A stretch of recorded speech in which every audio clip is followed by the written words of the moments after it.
Assalamualaikum warahmatullahi wabarakatuh. Bismillahirrahmanirrahim. Alhamdulillahirabbil alamin. Alhamdulillahilladzi arsala rasulahu bil huda wa dinil haqq liyudhhirahu 'ala dini kullihi walau karihal musyrikun. Allahumma shalli wa sallim ala sayyidina Muhammadin wa ala alihi wa sahbihi alladhina hum bisunnatihi mutamassikun. Jamaah Al-Fatih Channel yang dirahmati oleh Allah. Pertama, kita perlu bersyukur atas nikmat Allah dengan bersama-sama mengucapkan kalimat tahmid Alhamdulillahirabbil alamin. Sholawat dan salam semoga tercurah keharibaan Nabi Muhammad Sallallahu Alaihi Wasallam yang kita nantikan syafaatul uzmanya ketika kita di dunia dan di akhirat nanti. Pada kesempatan ini ingin kami sampaikan seperti yang tertera pada judul, yaitu keajaiban puasa nafas. Banyak manfaat tetapi jarang diungkap. Anda penasaran?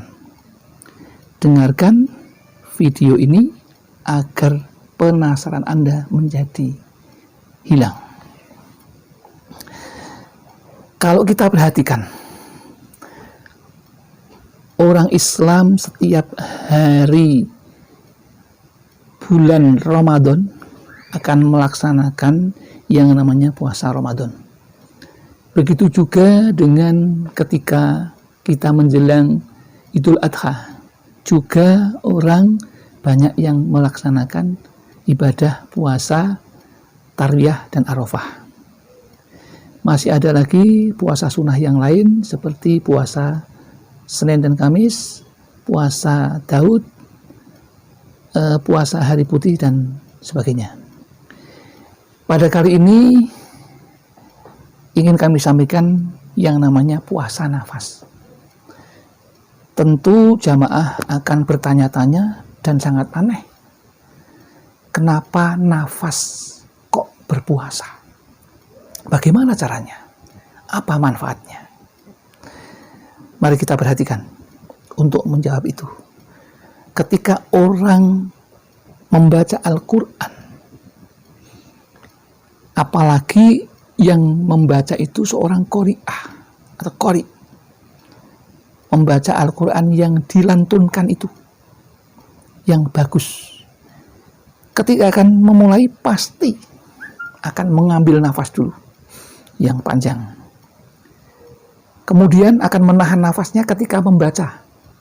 Karena memang aturannya membaca Al-Quran itu, sebelum wakaf tidak boleh berhenti dengan mengeluarkan nafas. Kalau tidak kuat, bisa diulang lagi. Tapi harus tahan nafas lagi. Itu aturannya. Dan itu semuanya orang sudah tahu. Kemudian setelah itu baru bernafas atau mengeluarkan nafas. Kalau dirunut, maka orang membaca Al-Quran itu akan diketemukan rumus MTK. Menarik nafas ketika memulai, kemudian menahan nafas ketika membaca, dan mengeluarkan nafas atau keluar nafas ketika orang selesai sampai wakaf. Itu akan selalu diulang. Secara tidak langsung orang membaca Al-Quran itu akan menahan nafas atau puasa nafas yang tidak kita sadari dengan rumus tadi MTK, menarik nafas, tahan nafas, dan keluarkan nafas. Itu secara tidak langsung menahan itu adalah puasa. Puasa wajib itu juga menahan nafsu, bukan nafas, tapi ini menahan nafas. Kali ini orang membaca Al-Quran, maka dari itu kita jadi ingat bahwa Al-Quran itu adalah petunjuk bagi orang yang takwa. Maka bisa kita ambil pelajaran di sini bahwa berpuasa nafas itu ada manfaatnya. Tentu ada manfaatnya. Kenapa Al-Quran harus dibaca dengan cara seperti itu? Salah satu hikmahnya, Yang ini kami dulu pelajari ilmu ini berasal dari Sunan Kalijogo dan Sunan Geseng dan sampai kepada guru kami. Lah, caranya bagaimana? Caranya adalah dengan cara menahan nafas ketika membaca Al-Quran. Nah, di sini yang akan kita sampaikan adalah manfaatnya dulu. Dengan latihan puasa nafas ini akan didapatkan setidaknya satu, hati akan menjadi tenang. Karena melalui puasa nafas itu kita akan membaca kalimah-kalimah thayyibah. Utamanya adalah takbir, kemudian Asmaul Husna. Maka ketika berzikir sudah disebutkan, ketika berzikir hati kita akan tenang. Itu satu. Yang kedua, ketika bernafas, mengolah nafas itu, maka akan otot diafragma itu dapat menghentikan reaksi tubuh terhadap kondisi detak jantung. Jadi orang yang latihan pernafasan itu, puasa nafas itu akan terlatih jantungnya berdetak dengan teratur. Itu yang kedua, manfaat yang kedua. Manfaat yang ketiga adalah orang yang terbiasa puasa nafas atau latihan pernafasan dengan teknik MTK itu, maka akan lebih mudah untuk mengatur emosi, menahan emosinya. Kemudian yang selanjutnya akan menurunkan tekanan darah. Ya, akan menurunkan tekanan darah. Dengan latihan pernafasan yang rutin, maka akan memaksimalkan pengambilan nafas, sehingga akan mempengaruhi pada sirkulasi darah kecil dan sirkulasi darah besar yang akan mempengaruhi pada tekanan darah karena semakin teratur. Yang terakhir, yang kelima adalah daya tahan tubuh akan meningkat. Silakan diperhatikan ketika saudara sudah latihan pernafasan atau puasa nafas ini. Ya, maka daya tahan tubuh terhadap sakit pilek, batuk dan sebagainya akan lebih tahan kalau kita sudah terlatih dengan itu. Caranya bagaimana? Caranya kita duduk bersila, menghadap sembarangan boleh, tidur boleh, berdiri boleh, tetapi rumusnya adalah mengambil M. Nah, mengambil nafas itu dengan cara di dalam hati kita menghitung lafal Allah, Allah, Allah, Allah semampu kita, ganjil. Pertama 3 dulu, 3.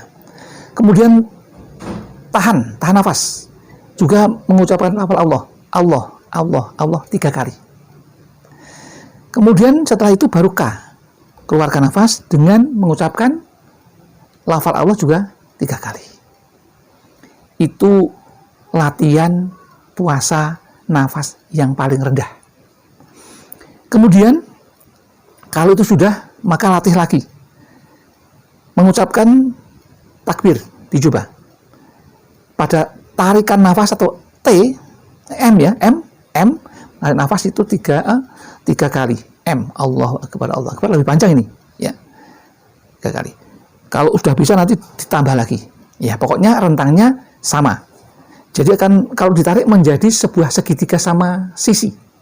Menariknya kalau 3 kali ya berarti T-nya juga 3 kali dan kemudian keluarkannya juga 3 kali hitungan. Kalau itu takbir ya 3 kali takbir. Dan yang terakhir kalau akan lebih hebat lagi, saudara, dengan zikir Asmaul Husna.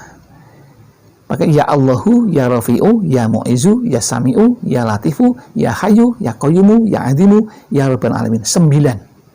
Nah, 9 itu pada menarik nafas juga 9, kemudian tahan nafas juga 9, kemudian pada keluarnya juga 9 Asmaul Husna tadi, ya. Nah, itu kita coba.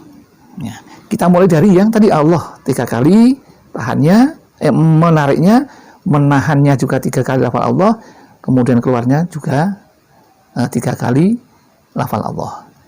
Kalau sudah pinter, sudah bisa lancar, maka lanjutkan, tingkatkan pada takaran berikutnya, kelas berikutnya, yaitu dengan mengucapkan takbir 3 kali. Pada saat menarik nafas 3 kali, tahan nafas takbir 3 kali, kemudian pada keluarkan juga 3 kali. Ini yang penting, justru pada keluarnya ini orang tidak bisa menahan. Ya, biasanya tidak bisa mengendalikan. Nah, pengendalian ini penting, karena juga itu nanti kalau sudah berhasil, kita akan bisa mudah mengendalikan rasa marah kita.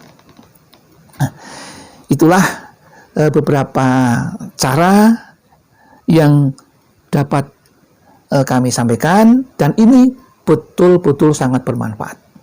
Anda akan mempunyai kekuatan gaib, kekuatan yang ditakuti oleh setan utamanya. Ya, ketika hati kita, jantung kita dipenuhi dengan lafal Allah, lafal kalimah thayyibah yang setan sama sekali tidak menyukainya. Ya, demikian yang dapat kami sampaikan. Mudah-mudahan ini ada manfaatnya, bisa dicoba kapanpun, dimanapun dengan cara seperti itu. Ada kekurangan, kekhilafan datang dari kami. Kalau ada kebenaran, itu tentu datang dari Allah. Akhirul kalam. Wassalamualaikum warahmatullahi wabarakatuh.